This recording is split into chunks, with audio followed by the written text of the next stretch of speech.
context is important here, don't forget. But the reason for the current concern for what's been going on here in the last little while is that it's not just the share market here and around the world that's falling. The US-China trade war is taking a toll on the real economy. Growth in the US has slowed from 3.5% last year to 2.1% right now. Figures out of China just yesterday showed industrial output there falling to a 17-year low. Even Germany's economy has recorded a negative quarter and is moving closer to recession. So we're seeing real impacts on the real economy around the world. Donald Trump has now delayed the next wave of tariff increases on Chinese goods, delayed by a few months, perhaps in response to the toll this trade war is now having on the American economy. He's also, for the first time, linked a trade deal with China to the pro-democracy uprising in Hong Kong. Here's what he tweeted overnight. He said, of course, China wants to make a deal in reference to trade, but then he says, let them work humanely with Hong Kong first. He went on to say in another tweet, I have zero doubt that if President Xi wants to quickly and humanely resolve the Hong Kong problem, he can do it. Personal meeting, question mark. Well, unsurprisingly, the Chinese president didn't rush to Twitter to respond to his US counterpart, but it doesn't look like a humane solution to the Hong Kong problem is guaranteed, at least. The US State Department released this satellite picture overnight. It shows, you can see, a sports stadium and then dozens of these armoured personnel carriers all around the edges of the sporting field there.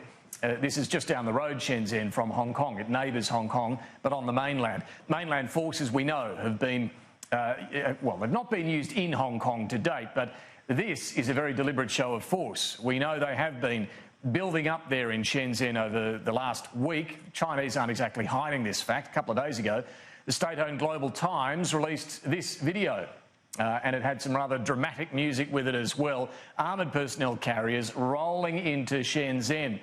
They've also pointed out, the Chinese military, that it takes only 10 minutes to get from Shenzhen to Hong Kong. The threat to the protesters could not be clearer. Overnight, we saw many of those protesters, though, stand down, for now at least, after 2 nights of violent clashes which closed Hong Kong's international airport. This pro-democracy uprising, though, isn't over, not by a long shot. More demonstrations are being planned for the weekend. An altercation at one of the doorways into the main terminal building at Hong Kong's airport. Anti-government demonstrators incensed that access is being denied and blocked by security guards. But everything has changed here. All the entrances and exits to and from the terminal are now manned by security. No ticket, no obvious reason to be here, then no access. Police too now patrol the departure concourse.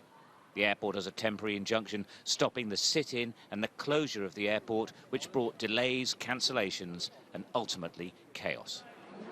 It meant that the protesters' numbers dwindled to a few dozen, sitting together in solidarity for a cause that has been damaged by events in the airport.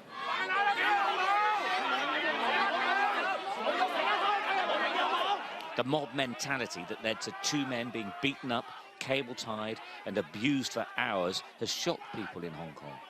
The attempts by the police to get the men out ended in pandemonium in and around the terminal.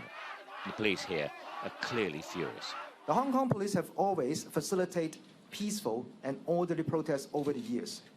But the extremely radical and violent acts have certainly crossed the line and are to be most severely condemned. This sit-in that started last Friday and often reached thousands of people has always been controversial and potentially divisive. Some of the travellers heading home say they believe there could be dire consequences. Some soldiers come here and take over Hong Kong. Do you think that might happen? It could be happen, yeah, it could be. If cannot solve this problem, I think the worst come to worst will be like that. Yeah. So Chinese army on the streets? Yeah, take over Hong Kong. Yeah. And that's the end of Hong Kong as we know it. Getting serious, yeah. The Hong Kong and Beijing governments have condemned what's happened at the airport. But the protest movement is still there, separate to these events. It's fair to say that a lot of people in Hong Kong were shocked by the events at the airport. And certainly they're shocked by the fact that 2 men were bound and beaten for over a long period of time. The point to remember, though, is that the protest movement as a whole still has huge support here. The numbers may be down in the airport, but across Hong Kong, people are likely to turn out at any future demonstrations once again. It's already started. A police station 30 minutes from the airport targeted by demonstrators. Tear gas fired. This isn't a big one, but it's clear this crisis just isn't even near reaching an end. There's more to come.